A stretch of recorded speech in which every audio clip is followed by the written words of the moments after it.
امام بخاری، امام مسلم، امام ترمذی، امام ابو داود اور امام احمد بن حنبل رحمہم اللہ تعالی نے حضرت سیدنا ابو ہریرہ رضی اللہ تعالی عنہ سے روایت نقل کی کہ رسول اللہ صلی اللہ علیہ وآلہ وسلم نے ارشاد فرمایا: لا تقوم الساعۃ حتی تطلع الشمس من مغربها، فرمایا کہ قیامت اس وقت تک قائم نہیں ہوگی یہاں تک کہ سورج مغرب سے طلوع ہوگا۔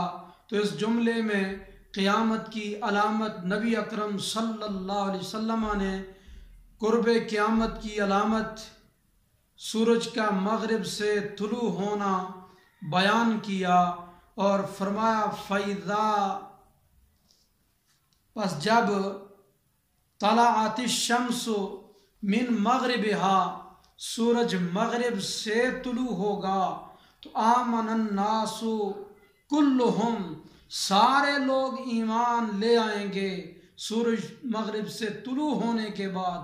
تو اس وقت ایمان لانا نفع بخش ہوگا یا نہیں، یہ فیصلہ خود حضور علیہ السلام نے فرما دیا۔ وَيَوْمَئِذٍ لَا يَنفع، اس دن نفع نہیں دے گا نفساً، کسی بھی جان کو، ایمان لے آنا، کہ اس دن کلمہ پڑھنا کوئی فائدہ نہیں دے گا۔ کس بندے کو؟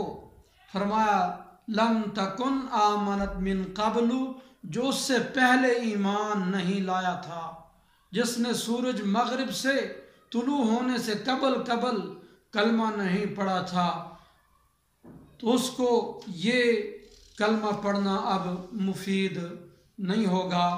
اور آگے فرمایا: او کسبت فی ایمانہا خیرا، اور نہ ہی اس شخص کو اب کلمہ پڑھنا فائدہ مند ہوگا کہ جس نے ایمان کی حالت میں کوئی نیکی نہیں کمائی۔ تو یہ قیامت کی علامت ہے کہ جب سورج مغرب سے طلوع ہو جائے گا، اب توبہ کا دروازہ بند ہو جائے گا۔